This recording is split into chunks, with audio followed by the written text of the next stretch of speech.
straight ahead. I'll go into a left-hand open now. We have Americans, some volunteered, some who went as draftees, but they all went and served their country. And it's very important that that service is not forgotten. The Air Force had a significant part in the war in Southeast Asia, and that role is really largely unknown. Hi, Roger, Sandy 2. Let's go back and get him.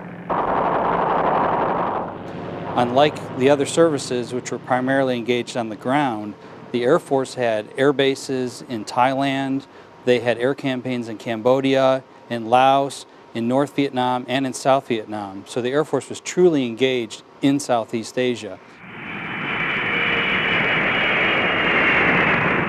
And the National Museum of the U.S. Air Force can tell that story of our airmen in a way that no other place can in the world.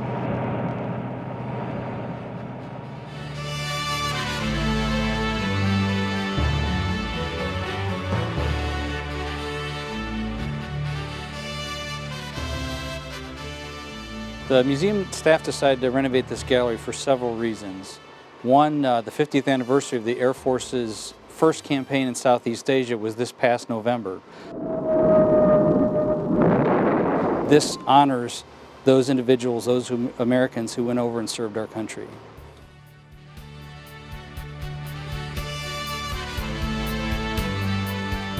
This is an A1H Skyraider. We got it probably about 3 months ago, and we're starting to restore it. We found a panel that had Vietnamese writing on it with soccer scores on it, so that was kind of cool. Our plan to get it in the gallery is by the end of the year. We will have redone the whole gallery when it's all said and done. We're going to be telling the story of B-52s during Southeast Asia, as well as F-111s. We're going to be telling the reconnaissance story, close air support, prairie fire covert war, and then also the role of the Air National Guard and the Air Force Reserves. There are some unbelievable stories throughout this gallery, tremendously significant artifacts, but some of the ones that come to mind are some of the more recent ones. One is an exhibit about Robin Olds, who is truly a legendary figure in the Air Force's history. We lost Robin Olds about 5 years ago in 2007. But he was a fighter pilot's fighter pilot. He was an ace in World War II, and he led the top MiG-killing wing in Southeast Asia. And we have many of his personal effects. We have a great story about his life, his service to the nation. That's one our visitors definitely can't miss.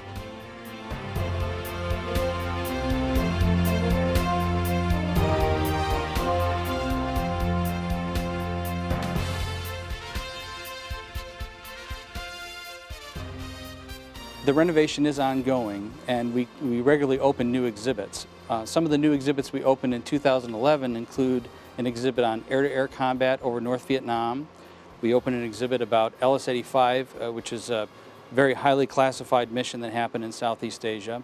We opened an exhibit on Misty Facts, who are high-speed forward air controllers who flew in very dangerous areas. This is the Misty Fact exhibit here in the Southeast Asia Gallery here at the National Museum of the United States Air Force. And we also opened an exhibit about air-based defense, where we have airmen on the ground engaged in ground combat, defending our bases in South Vietnam and in Thailand.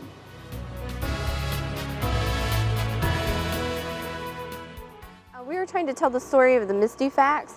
There were less than 160 Misty Fact pilots in Southeast Asia. So we had a hard time because we didn't have very many objects to tell the story. So one of the things that we did is at a dinner, I had met General Fogelman. He was actually a Misty Fact pilot during Southeast Asia, and I just explained to him that we needed some artifacts. Did he have anything that he was willing to donate? We went through all of his items and were able to pick out some really significant items for the exhibit, but also to preserve in our collection.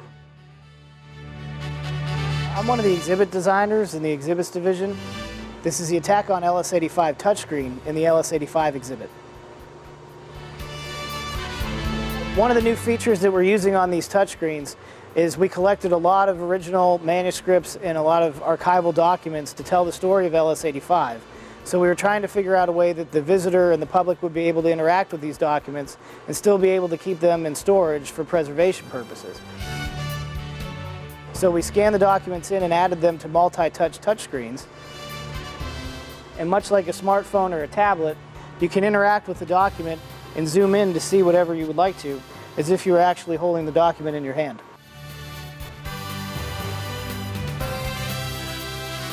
People should come to this gallery because we're telling a story that isn't always told in a lot of museums. It's a tremendous effort by the museum staff. It involves a restoration staff, collection staff, research staff, public affairs. Really, probably just about every staff member is going to be working on this gallery in some way. There's several ways that the most recent renovations will help tell the story, both to the American public and to the world. This gallery has the main storyline, which really tells the big picture of the war in Southeast Asia, the kind of things that were in the headlines back home during the time. But this gallery will also have some of the smaller stories, some of the different missions that the Air Force had in Southeast Asia. And in fact, when this gallery is done, there'll be 35 of these smaller stories. It'll be really, really great.